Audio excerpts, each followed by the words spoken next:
निसर्गरम्य गावात गणेश नावाचा एक तरुण राहत होता. तो अतिशय हुशार, प्रामाणिक आणि मेहनती होता. पण त्याच्या मनात कायम चिंता असायची. मी मोठं कसं होणार? माझं स्वप्न कसं पूर्ण होणार? माझ्याकडे पैसे नाहीत, साधनं नाहीत. तो दिवसेंदिवस निराश होत चालला होता. त्याला वाटायचं आपल्याकडे झाड लावायचं मन आहे, पण मातीच नाही. त्याच गावात जानदेव नावाचे एक वृद्ध, पण अतिशय शांत आणि ज्ञानी गृहस्थ राहत होते. ते गावातल्या सर्व लोकांचे मार्गदर्शन करत. त्यांनी गणेशची मनस्थिती ओळखली. एक दिवस त्यांनी गणेशला त्यांच्या घरी बोलावलं. गणेश गेला. जानदेवानी त्याला एक छोटं रोपटण हातात दिलं आणि म्हणाले, "हे रोपटण घे आणि तू घराच्या अंगणात लाव. दररोज त्याला पाणी दे, काळजी घे आणि धीर ठेव. उत्तरं तुला मिळतील." गणेशला काही समजलं नाही. त्याला वाटलं, हे काय उत्तर आहे? पण त्याने विचार न करता जानदेवांचे ऐकलं. तो दररोज रोपट्याला पाणी घालू लागला.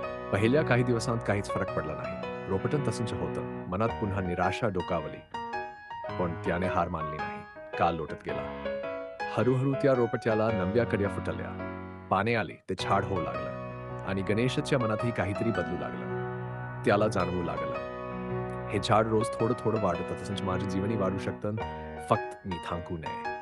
काही महिन्यांनी गणेश पुन्हा जानदेवांकडे गेला. तो म्हणाला, "काका, आता मला कळलं. मोठं झाड एका रात्रीत उगवत नाही. ते रोज वाढतं, धीराने, सातत्याने. माझेही तसंच होईल. मेहनत मी करत राहीन. पैशांचं काय, पण आत्मविश्वास आणि चिकाटी माझ्याकडे आहे." जानदेव हसले आणि म्हणाले, "गणेशा, हेच प्रबोधन आहे. अडचणी किती असोत, जर तू थांबला नाहीस, तर यश तुला वाकवेल." त्या दिवसापासून गणेशने मनापासून मेहनत सुरू केली.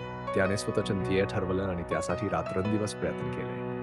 काही वर्षांत तो यशस्वी उद्योजक झाला आणि महत्त्वाचं म्हणजे त्याला पुन्हा कधीच आपल्या भविष्याची भीती वाटली नाही. कारण त्याला प्रबोधन झालं होतं. सातत्य आणि मेहनतच यशाची खरी गुरुकिल्ली आहे.